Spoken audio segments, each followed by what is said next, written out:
اور یہودی کہتے ہیں کہ عیسائی رستے پر نہیں، اور عیسائی کہتے ہیں کہ یہودی رستے پر نہیں، حالانکہ وہ کتاب الہی پڑھتے ہیں۔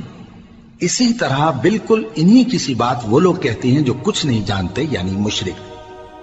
تو جس بات میں یہ لوگ اختلاف کر رہے ہیں، اللہ قیامت کے دن اس کا ان میں فیصلہ کر دے گا۔ اور اس سے بڑھ کر ظالم کون جو اللہ کی مسجدوں میں اللہ کے نام کا ذکر کیے جانے کو منع کرے اور ان کی ویرانی کے لیے کوشش کرے۔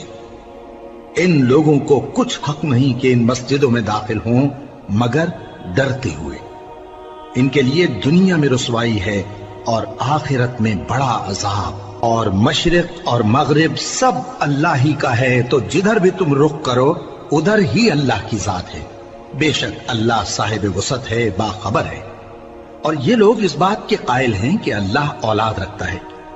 نہیں، وہ پاک ہے، بلکہ جو کچھ آسمانوں اور زمین میں ہے سب اسی کا ہے اور سب اس کے فرما بردار ہیں۔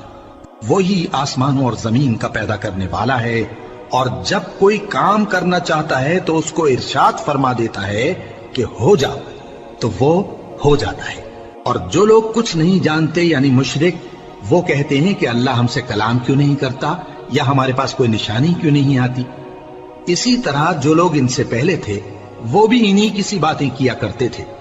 ان لوگوں کے دل آپس میں ملتے جلتے ہیں۔ جو لوگ صاحب یقین ہیں ان کے سمجھانے کے لیے ہم نے نشانیاں بیان کر دی ہیں۔ اے پیغمبر، ہم نے تم کو سچائی کے ساتھ خوشخبری سنانے والا اور ڈرانے والا بنا کر بھیجا ہے۔ اور اہل دوزخ کے بارے میں تم سے کچھ پرسش نہیں ہوگی، اور تم سے نہ تو یہودی کبھی خوش ہوں گے اور نہ عیسائی، یہاں تک کہ ان کے مذہب کی پیروی اختیار کر لو۔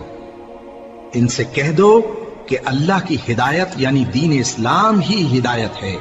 اور اے پیغمبر، اگر تم اپنے پاس علم یعنی وحی الہی کے آ جانے پر بھی ان کی خواہشوں پر چلو گے تو تم کو اللہ کی پکڑ سے بچانے والا نہ کوئی دوست ہوگا نہ کوئی مددگار۔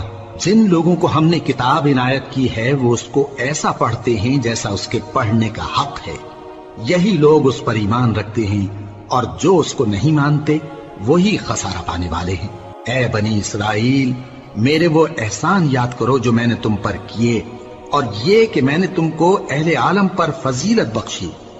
اور اس دن سے ڈرو جب کوئی شخص کسی شخص کے کچھ کام نہ آئے، اور نہ اس سے بدلہ قبول کیا جائے، اور نہ اس کو کسی کی سفارش کچھ فائدہ دے، اور نہ لوگوں کو کسی اور طرح کی مدد مل سکے۔